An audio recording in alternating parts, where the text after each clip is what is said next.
So this is my garment construction. It's assignment 3, and yeah. So the materials you need are a pattern, pins, and a pin cushion, fabric shears, seam ripper, fabric, I use 2 yards, sewing machine, marker pen, and a serge machine.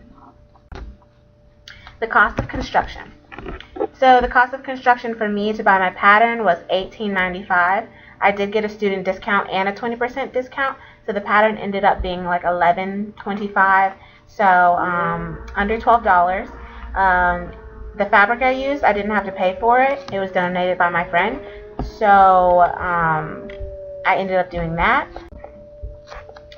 So the steps that I used to create this garment, the first step was to get my pattern, which I bought already, and then I read the directions for my particular garment. I used the letter E, and I marked my notches, and then I cut the corresponding pieces that went with my garment in the directions. So the steps that I said before are shown in these pictures, me marking the notches on the left and cutting out the pattern on the right. And then also I was done cutting them out, and then I laid them all out. The first one that says 12 is the waistband, and 11 is the back, and the other one says 10, and it's the front. So I started sewing, and so when I read my instructions, I cut my pieces out of the pattern, then I put them on the fabric, pinned them down, and then cut around. When I sewed beginning, I did a back stitch so that it would be strong and so it wouldn't unravel, and then I sewed based on the directions, so it would tell me which pieces and what parts to sew together. And then when I was done, I would turn the sewing machine off and then go to the other machine that was a serge machine, and then serge my fabric so that it could be clean and precise. This is an example of me sewing.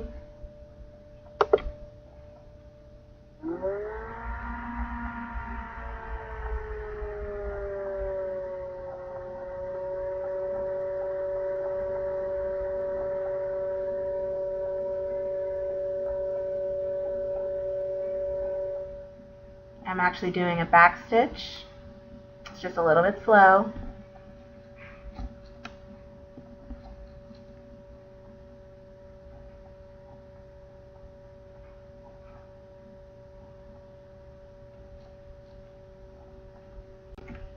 So this is me taking the fabric off of the sewing machine and cutting the thread for that particular piece.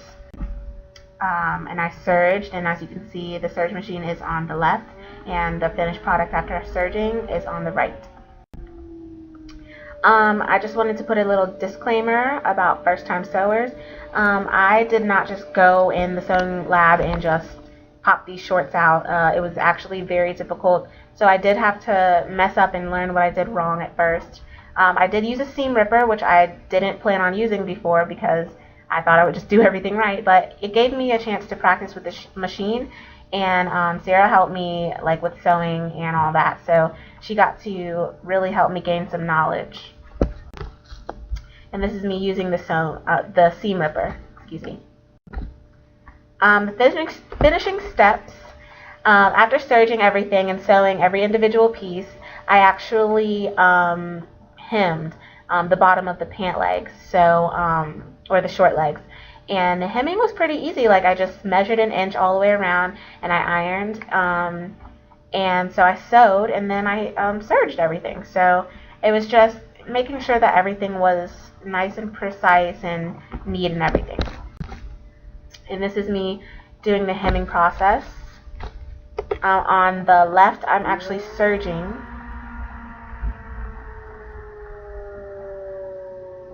And on the right, I am actually pinning my shorts down 1 inch across when I folded them to make sure that the hem was even.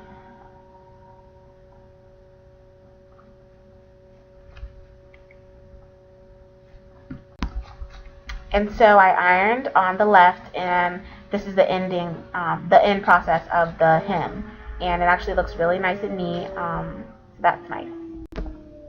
And these are my shorts. You know, they weren't perfect, but everything ended up working out, and I really like the pattern of the fabric. So this is the inside, and the other view of the hem is on the right.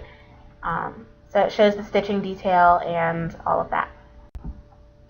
And the last portion was me just getting happy and flipping my shorts inside out. My friend actually caught the exact moment that I did this, so it was really exciting. I want to thank Sarah. She's a great teacher, and also my friend Ella, because she photographed me doing everything. I wasn't paying any attention because sewing for me doesn't come natural, so I'm glad that they were there to help me. And those are my shorts. Straight out of the press. Thanks for watching.